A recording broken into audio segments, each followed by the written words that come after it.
Hey, Rebel Rouser. I'm Alan Voivod, and this is Star Wars 7 by 7 So that whole Solo movie, that's old news.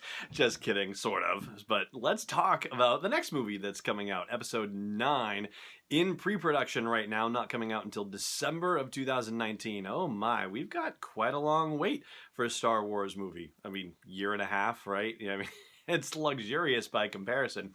But hey, we still got a ways to go. So let's start with our series of updates on pre-production for Star Wars Episode 9 by saying that there's a lot of misinformation and rumor out there right now. Here's what we know for sure. The script has been completed by J.J. Abrams and Chris Terrio, so that is done.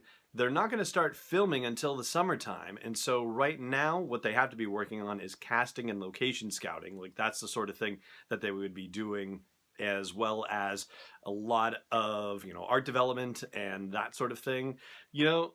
It's really early days, and so rumors that are kicking around about the story are very unlikely to be true at this point, because there are so few people who will have seen the script at this point that, yeah, I mean, there's so few opportunities for there to be leaks of this stuff. Something that we can deduce about Episode 9, though, is that it's unlikely we're going to see any other location that we saw in The Force Awakens of The Last Jedi. Now, of course, we saw Ahch-To in both movies. That's where Luke was hanging out. And we saw D'Qar, the side of the Resistance base, in both. But no reason to go back to either of those planets now. And as far as what we saw in The Last Jedi, well, Canto Bight, I don't really see them going back there. And Crate, well, that base has been trashed, so no reason for them to go there as well. I guess you could consider Jakku, maybe Rey having some sort of homecoming, and I guess there would be some interesting parallel there between that series of movies, the sequel series of movies, and the original trilogy, since Luke went back to Tatooine in Return of the Jedi. So I know if they send Rey back to Jakku for any reason, everybody's going to be up in arms going, it's like Return of the Jedi, freaking out. But, it would make sense for a story if she has to go back there for some reason. What the story is, who knows? But you could easily see, just based on her journey, where there would have to be an easily determined reason why she would have to go. It would seem to be an easy enough thing to invent as a storytelling device. As far as Takodana, well, if they get Maz Kanata involved, I guess there's reason enough to go back to see her. And that's about it. I think we're going to see probably a lot more new places rather than any real appearances of old places in these sequel movies. And in Episode 9 specifically. Now, making mention of Takodana and thinking of Maz Kanata puts me in mind of something else that, the whole debunking thing I mentioned earlier. Now, there are websites that talk about casting and casting of roles, not just for principal characters, but also for extras and background characters and that sort of thing. And I've found a couple of listings about those that also talk about an Obi-Wan Kenobi movie as part of their whole laundry list of stuff. Where like, oh yeah, they're going to be casting for these kinds of roles, and Lucasfilm is also doing this, that, and the other, and including an Obi-Wan movie. So the rumors are starting to ramp up a little bit about that. I know we're supposed to be talking about Episode 9, but as we are entering into a new phase of Star Wars movie consideration, now that Solo stuff is just about done, all the fire about Episode 9 is starting to ramp up, and also about an Obi-Wan Kenobi movie, apparently, too. Those are getting stoked. But anyway, the casting things that I wanted to mention to you. So I saw something that was purporting to be a casting report, and it included information about the movie, and it included a description saying that the script was co-written by J.J. Abrams and Jack Thorne. Now, Jack Thorne was the guy who had been brought on to help when Colin Trevorrow and his writing partner Derek Connolly had written themselves into a corner somehow or some way, and all three of them are gone now. So I don't know why it says JJ and Jack Thorne. That seems really interesting, unless there's some, JJ and Chris Terrio based on a story by Chris Thorne and Colin Trevorrow or something like that. We don't know anything about that stuff yet.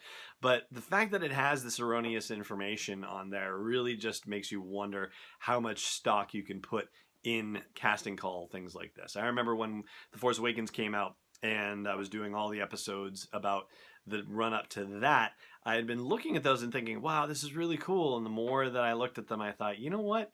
This just seems like weird casting clickbait. Like if you were an actor hoping to get cast in a movie, that this is like the equivalent of clickbait for your profession.